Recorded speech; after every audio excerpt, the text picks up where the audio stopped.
Okay, now we're going to do the next part of our cookie cutter. What we're going to do now is go over to the unsaved. I'm using the AutoFusion 360 by Autodesk. Once you get that uploaded, you're going to hit right click and then new component, which will pop up right here. Once that's done, you're going to go up to the top, insert your DXF.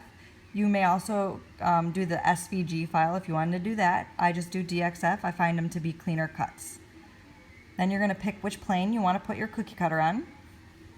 And then I go up to the corner right here, and I like to see the front view. You could pick whichever view you want to do. I just like the front. Then we're going to click this little folder, find your Santa face, and it's going to slowly upload right here for you. There it is. Once that's done, you're just going to hit OK. And now we're going to go to the brim of your cookie cutter, right click, extrude it to whatever thickness that you want. So I'm going to do 2 and enter. And then you're going to go up to this little arrow and then the sketches arrow and then turn this yellow. Now you're going to pick how tall you want your cookie cutter to be. So I like to zoom in and start with this one first. So I'm going to right click again, extrude. And we're going to go over here and I'm going to do 17 tall to start with. Hit OK. And it's thinking. And there we go.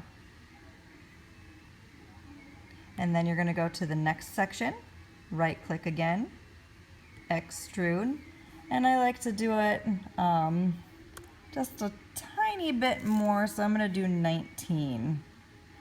Once again, you'll have to play around with how tall you want your cookie cutter to be, how short. You just have to mess around with it a couple times. It's slowly thinking. My computer's just a little slow. All right, and then hit OK.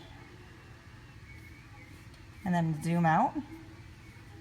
So this, you can click the corner right over here and get different views. This is how your cookie cutter will look.